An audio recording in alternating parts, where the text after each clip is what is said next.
Education. Hello दोस्तों, welcome to sincere education. आज के इस लेक्चर में बात करने वाला हूं क्लास 10th एनसीईआरटी साइंस के फिजिक्स वाले पार्ट के एक्सरसाइजेस के सॉल्यूशन के बारे में। इससे पहले मैंने इसका एक लेक्चर कवर कर लिया जिसमें मैंने क्वेश्चन नंबर 1 से लेके क्वेश्चन नंबर 6 जो कि मल्टीपल चॉइस टाइप के क्वेश्चन थे उनको मैंने कवर कर लिया। अगर जो देखा नहीं हो तो आप वीडियो को जाकर के वहां पर देख सकते हो, है ना। आप प्लेलिस्ट में जाकर के इन वीडियोस को देख सकते हो। और आज का पर्टिकुलर लेक्चर जो होगा वो लेक्चर नंबर 2 है जिसमें मैं एक्सरसाइज का क्वेश्चन नंबर 7 से लेके क्वेश्चन नंबर 10 का कंप्लीट सॉल्यूशन प्रोवाइड करवाने वाला हूं। मेरा नाम है केसी सर और आप देख रहे हो सिंसियर एजुकेशन का YouTube channel. So let's get started. आज का फर्स्ट क्वेश्चन है क्वेश्चन नंबर 7। कह रहे we wish to obtain an erect image of an object. एक ऑब्जेक्ट का इरेक्ट इमेज हम कह रहे हैं कि ये हम चाह रहे हैं, है ना, हम इरेक्ट इमेज ऑब्टेन करना चाह रहे हैं using a concave mirror. Concave mirror का यूज करके और focal length 15 centimetre focal length भी दे रखा है। What should be the range of distance of the object from the mirror. आपको पता होना चाहिए कॉनकेव मिरर के केस में, कॉनकेव मिरर के केस में आपको ये पता होना चाहिए this is the concave mirror. Okay, concave mirror में क्या होता है, आउटसाइड से पॉलिशिंग होता है, तो पॉलिशिंग हमने आउटसाइड से कर दिया। Let this is the pole of the concave mirror, this is the pole of the concave mirror. Okay, आपको एक बात पता होना चाहिए कि जब भी इरेक्ट इमेज कॉनकेव मिरर में अगर जो ऑब्टेन करना है तो इमेज बनेगा वो कैसा बनेगा, वर्चुअल इमेज बनता है। और ये तभी पॉसिबल है जब आपने ऑब्जेक्ट को प्रिंसिपल फोकस और पोल के बीच में रखा है कहीं पर, यानी ऑब्जेक्ट को आपने पोल और फोकस के बीच में अगर जो रखा है तो इमेज जो बनेगा वो इरेक्ट इमेज बनेगा, है ना, इरेक्ट इमेज का फॉर्मेशन होगा। सो कह रहे हैं कि what should be the range of object. आपको पता है यहां इन्होंने फोकल लेंथ दे रखा है। फोकल लेंथ का मतलब क्या होता है, distance between pole and the principal focus of the concave mirror, या कोई भी मिरर है, distance between pole and principal focus of the mirror is called focal length. Focal length की वैल्यू गिवन है 15 सेंटीमीटर। ओके, अब ये concave mirror है तो वैसे तो ये वैल्यू नेगेटिव होगा, है ना। तो क्वेश्चन में ये कह रहे हैं what should be the range of distance of the object from the mirror. Mirror से ऑब्जेक्ट का डिस्टेंस का रेंज क्या होना चाहिए, मतलब कितने से कितने डिस्टेंस के बीच में ऑब्जेक्ट को रखा जाए कि जो इमेज बने वो इरेक्ट इमेज बने। तो आपको पता है फोकस और पोल के बीच में अगर जो ऑब्जेक्ट को रखोगे तो क्या होगा, इमेज जो बनेगा वो कैसा बनेगा, इरेक्ट बनेगा। तो कहने का मतलब है, तो इसका जो राइट आंसर होगा इसका राइट आंसर होगा, अगर जो रेंज ऑफ डिस्टेंस लिखना है, रेंज ऑफ डिस्टेंस क्या होगा, less than 15 centimetre, less than 15 centimetre. कहने का मतलब है दैट इज 0 to 15 सेंटीमीटर के बीच में अगर जो आपने ऑब्जेक्ट को रखोगे तो इमेज जो बनेगा वो कैसा बनेगा, इरेक्ट इमेज बनेगा। ओके, अब कह रहे हैं what is the nature of the image. Image का नेचर कैसा होगा, आपको पता है इमेज कैसा है, इरेक्ट है। और आपको पता होना चाहिए इरेक्ट इमेज हमेशा कैसा होता है, वर्चुअल होता है। सो नेचर ऑफ इमेज क्या हो जाएगा, नेचर हो जाएगा इमेज का वो होगा इरेक्ट एंड वर्चुअल होगा। अंडरस्टैंड। अब कह रहे हैं कि इज द इमेज लार्जर और स्मॉलर देन द ऑब्जेक्ट। क्या इमेज ऑब्जेक्ट से लार्जर होगा या स्मॉलर होगा। तो आपको पता होना चाहिए, आप चाहो तो डायग्राम बना करके देख सकते हो, है ना। हमने क्या यहाँ let this point be the centre of curvature. हमने एक रे ऐसे कंसीडर किया है, लग रहा वो इस पॉइंट से स्टार्ट कहां से हुआ, यहां से स्टार्ट हुआ। After reflection it will go through the centre of curvature. आपको पता होना चाहिए ऐसा, है ना।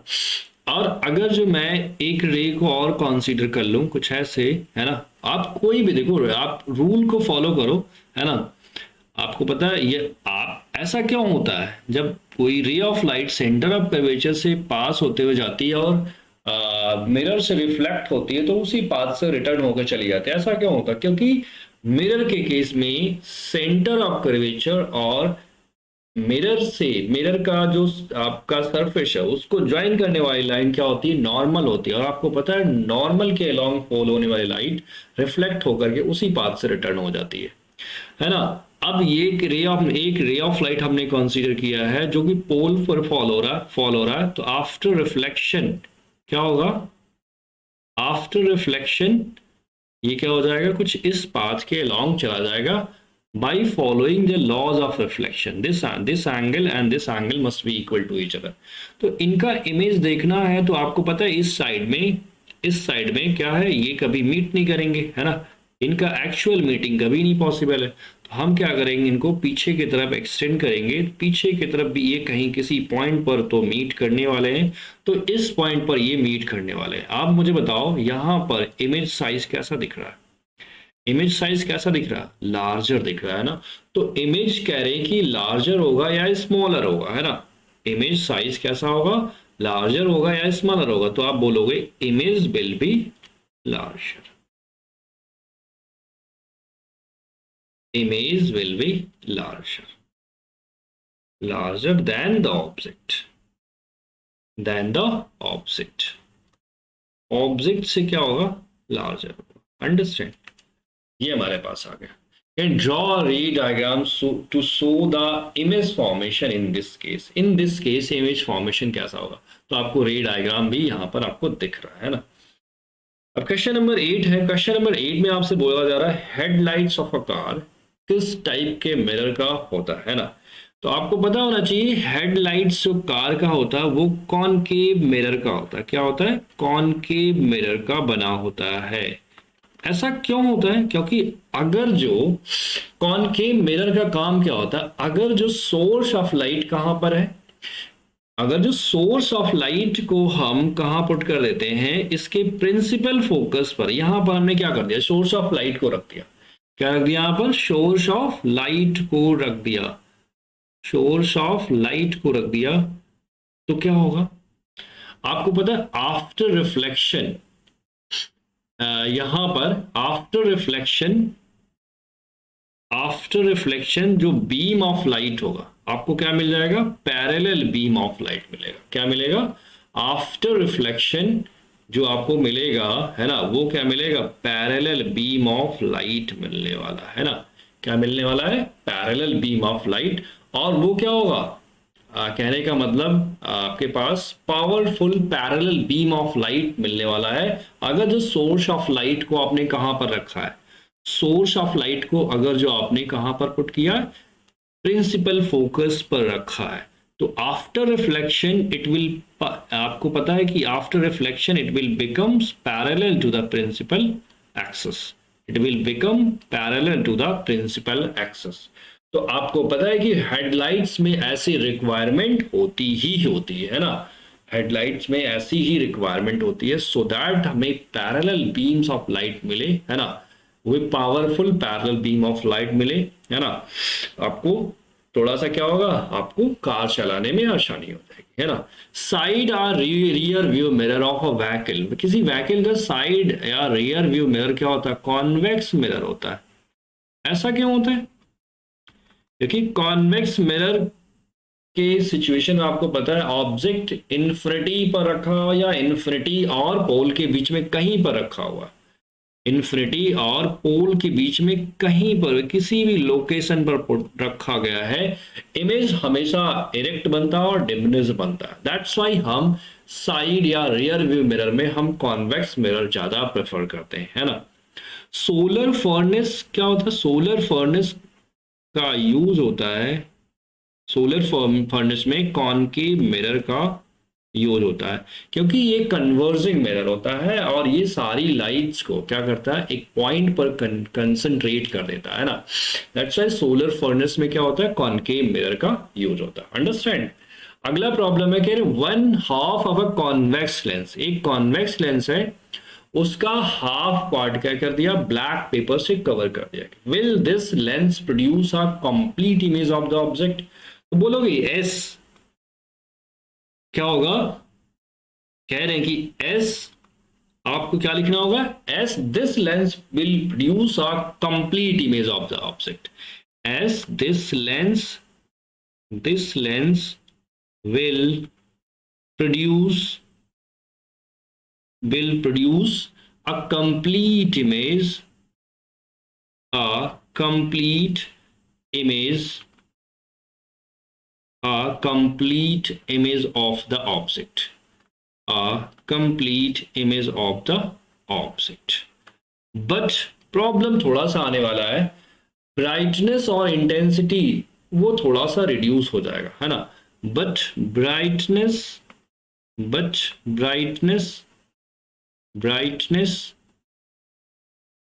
will be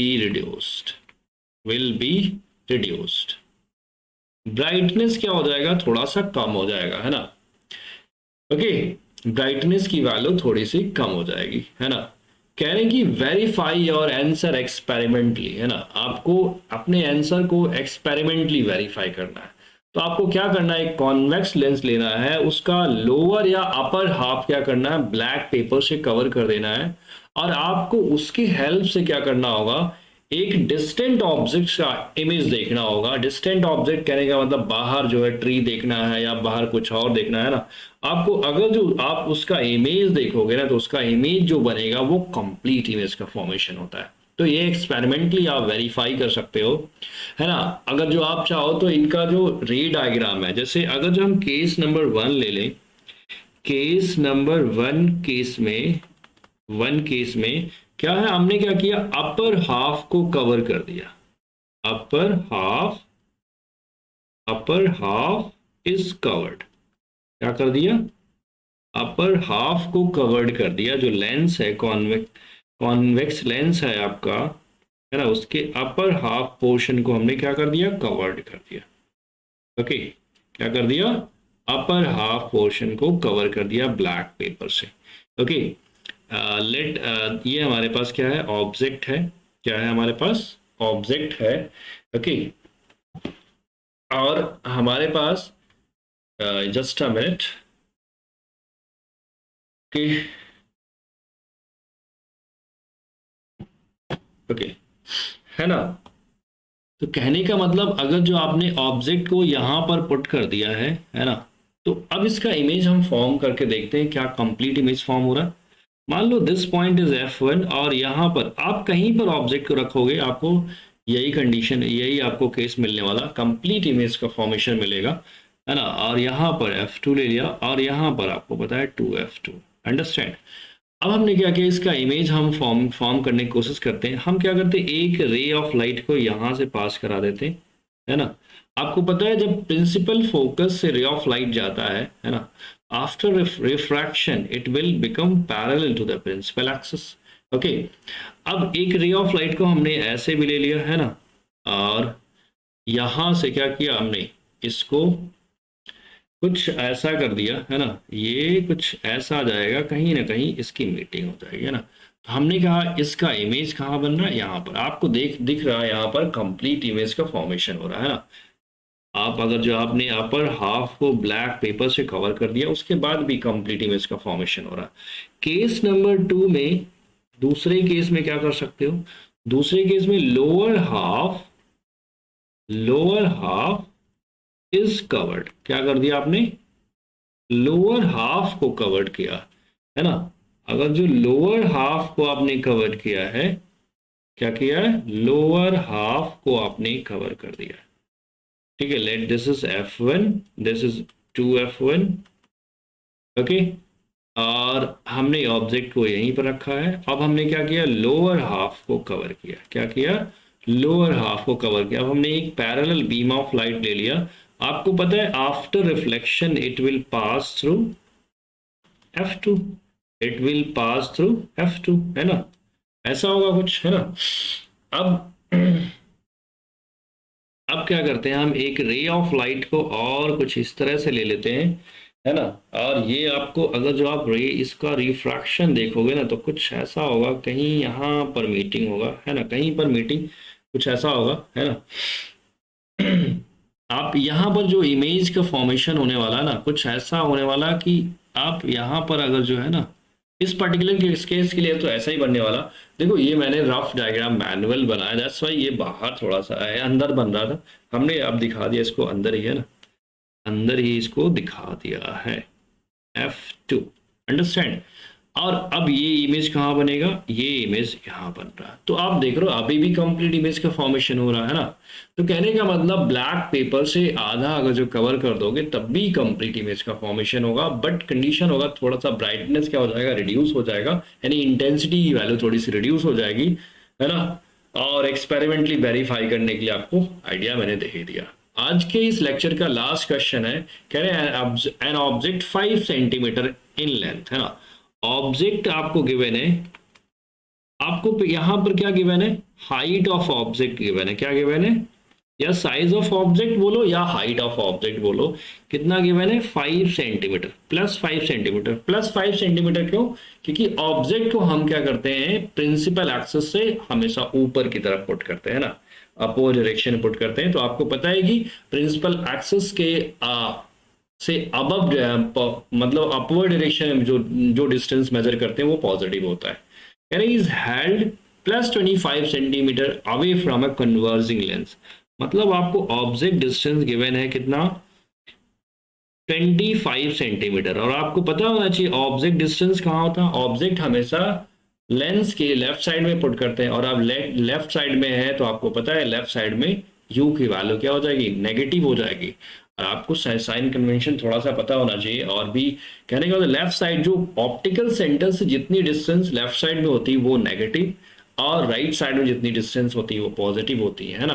तो यहाँ पर क्या होता है, इमेज डिस्टेंस क्या होता है, सॉरी ऑब्जेक्ट डिस्टेंस कितना है, -25 सेंटीमीटर गिवन है। और लेंस कैसा है, कन्वर्जिंग लेंस है। कन्वर्जिंग लेंस से कह रहे हैं फोकल लेंथ कितना है, फोकल लेंथ इज 10 सेंटीमीटर। आपको बताओ कन्वर्जिंग लेंस में कौन सा लेंस होता है, कॉन्वेक्स लेंस होता है ना।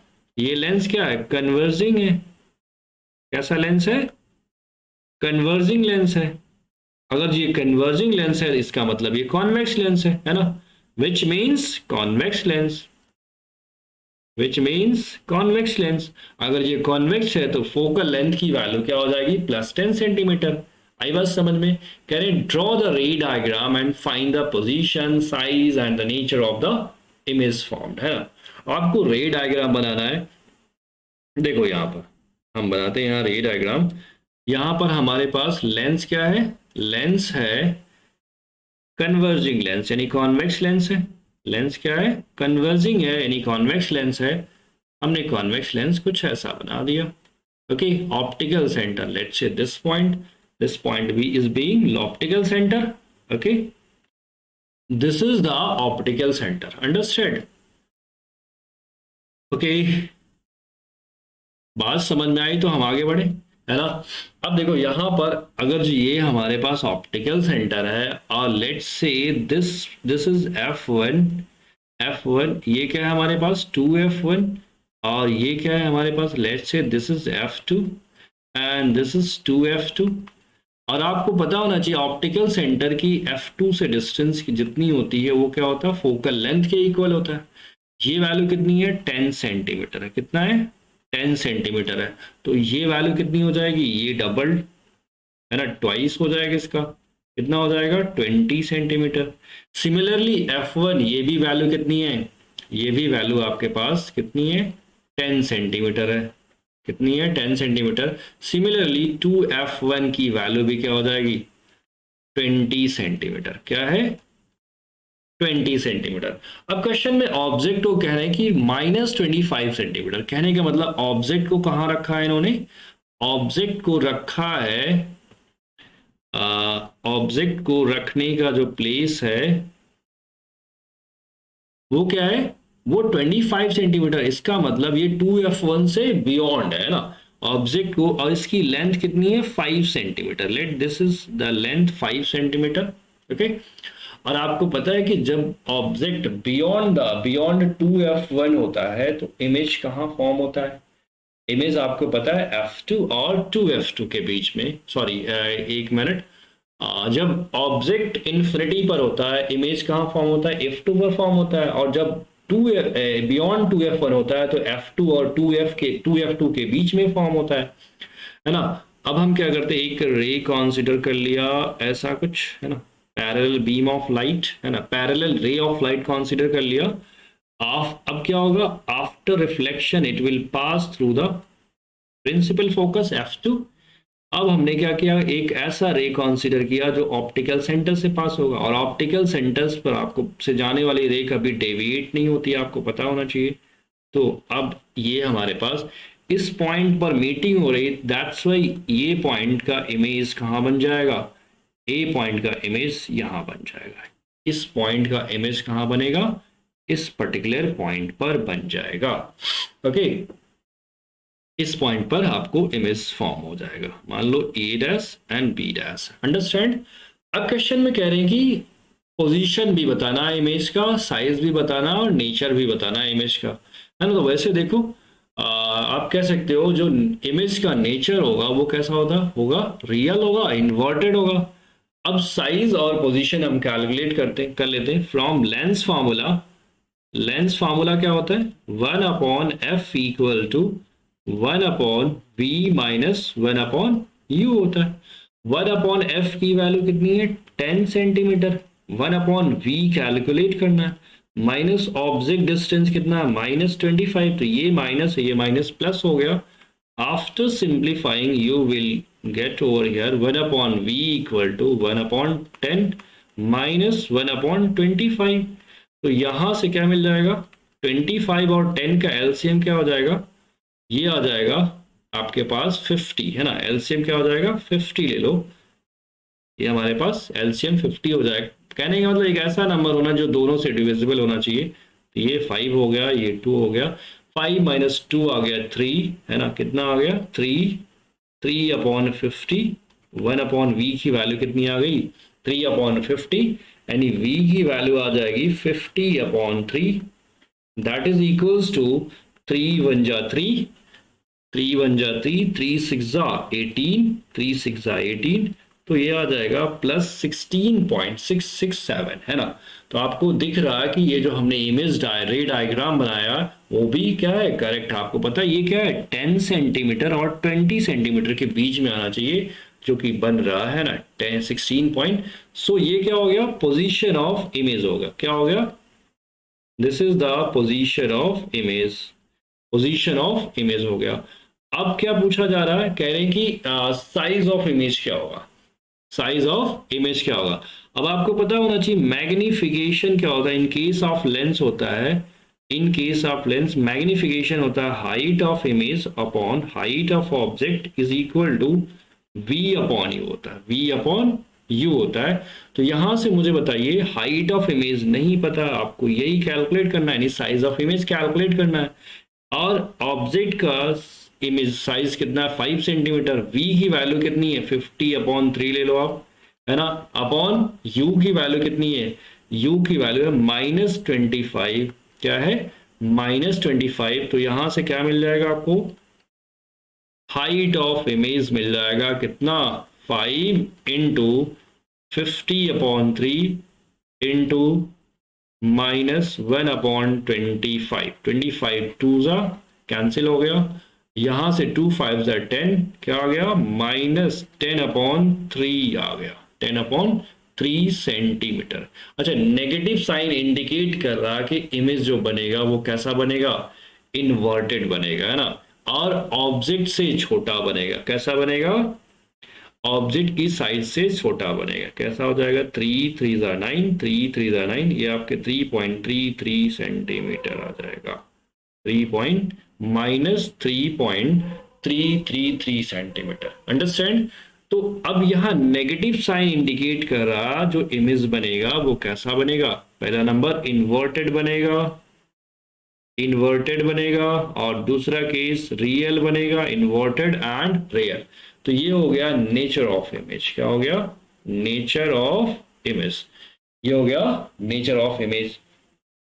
साइज ऑफ इमेज क्या हो जाएगा, साइज ऑफ इमेज आपको दिखा, सॉल्व करके आपने पहले निकाल लिया, साइज ऑफ इमेज आ जाएगा -10/3 centimetre. Minus sign indicate that image is form below the principal axis, principal axis के नीचे बन रहा है ना, बिलो द, ये इसका मतलब क्या हो गया, below the principal axis, below the principal axis, principal axis. Okay, so ये क्वेश्चन आज का लास्ट क्वेश्चन है। और अगर जो वीडियो पसंद आई हो तो लाइक शेयर और सब्सक्राइब करना मत भूलना। मिलते हैं अगली वीडियो में आपसे इसके आगे वाले क्वेश्चंस को लेकर के आपके सामने, है ना, क्वेश्चन नंबर 11 12 13, है ना। तब तक के लिए जय हिंद,